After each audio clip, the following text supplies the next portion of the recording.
Sur un Amiga 2000 équipé d'un Pearstorm sous EMU68, j'avais utilisé le logiciel Digital Almanac. Ce logiciel est très puissant et a beaucoup de fonctions pour l'astronomie.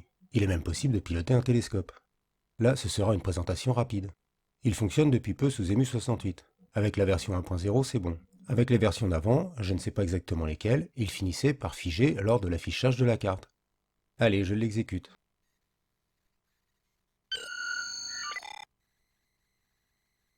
Il est un peu long à charger, mais bien plus rapide que sur un 4060.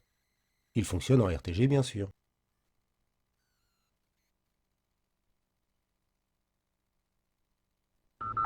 On arrive sur la carte, j'ai affiché les barres d'outils, elles peuvent être retirées.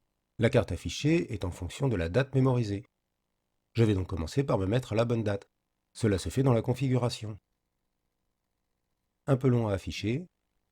Voilà, je passe à l'environnement.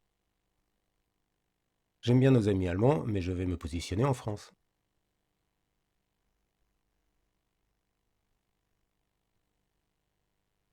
Il y a peu de villes, mais il est possible d'en rajouter.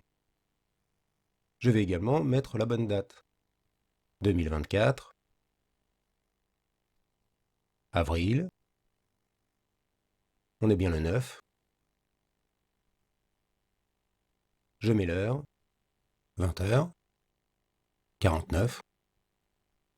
Il est possible de régler d'autres paramètres utiles pour un télescope, mais pas pour cette présentation. Dans la configuration, il y a beaucoup de choses. Le système solaire. Je vais mettre le nom des planètes.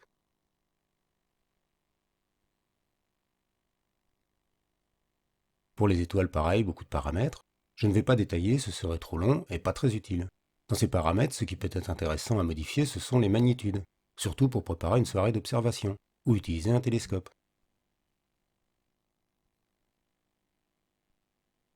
Ensuite, ce sont des paramètres pour le logiciel. Il peut être connecté au net, mais ce n'est pas le cas pour le moment. Voilà pour les paramètres. Je vais mettre à jour la carte vis-à-vis de la date. Voilà, la carte est à jour. Je ne veux pas vérifier que c'est bon, il fait encore jour dehors. Il y a donc toutes les infos affichées. Je vais faire un zoom sur Orion, il suffit de cliquer et bouger la souris. L'affichage est rapide sur un Pearstorm, et ne plante plus. Pour déplacer la carte, il suffit d'utiliser les flèches. Je peux encore zoomer. Un double clic et on a les infos sur l'objet sous le pointeur.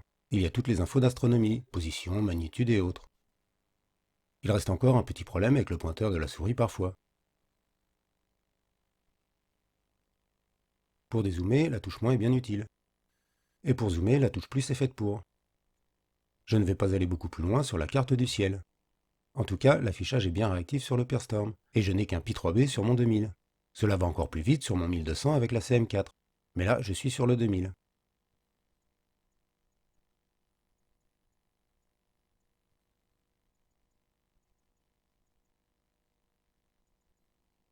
Je passe au système solaire. Il est possible de choisir une planète directement, avoir ses infos, une image, avoir d'autres infos depuis le net. Ce bouton permet d'afficher la planète directement. On se retrouve donc proche de Jupiter. Il y a tous ses satellites. Il est possible de zoomer encore, de s'éloigner, se rapprocher d'un satellite et de faire un petit voyage en arrière.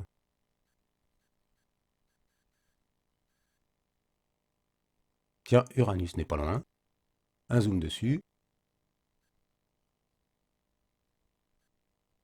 Et la voici avec ses satellites.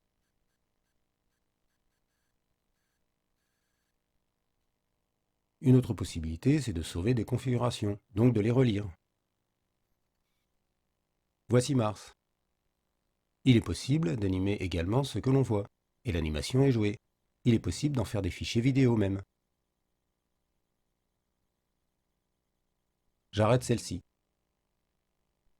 Je charge le changement d'inclinaison des anneaux de Saturne.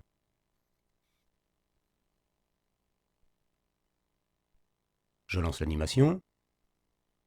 Le pas est de 1 mois. On voit bien le changement de l'angle des anneaux.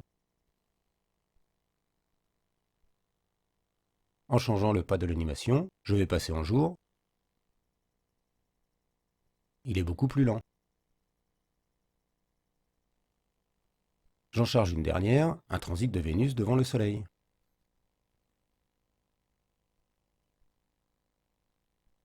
Le pas est de 1 minute. Et on vit le transit.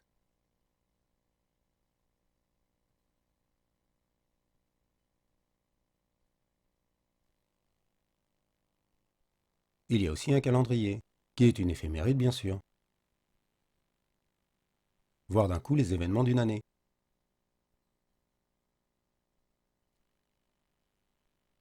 Là, il y a essentiellement la Lune. Je suis en 2023, je passe en 2024. J'ai un peu raté mon coup de ne pas avoir la bonne année. Ce n'est pas grave, vous n'avez rien vu.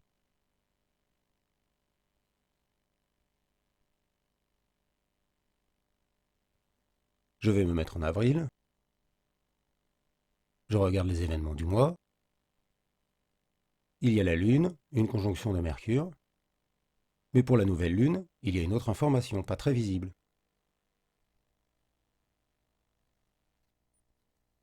Et oui, il y a bien eu une éclipse de soleil récemment. Il est possible de voir sa trajectoire sur un planisphère. Voilà, elle est bien passée aux US cette semaine.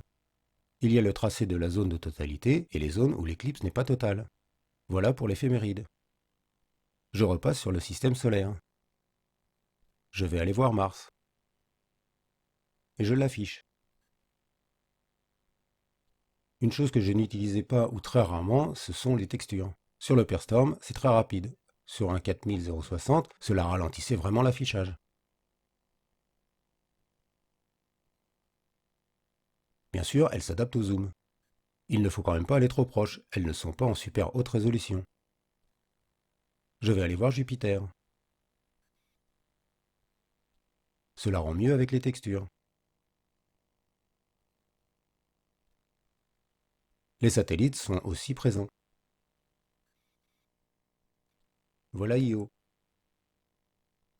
Pareil, les textures sont présentes même à faible zoom.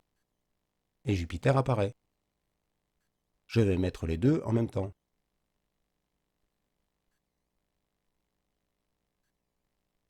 On commence à voir que la texture de Jupiter est limite là. Pour le plaisir, je vais aller voir Saturne.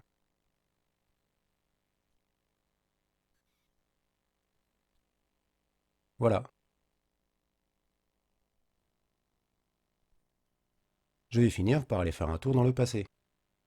Je vais remonter en 1999. Que s'est-il passé cette année-là? Il y a eu une éclipse de soleil en février. Mais ce n'est pas celle-ci qui m'intéresse. C'est l'éclipse du mois d'août.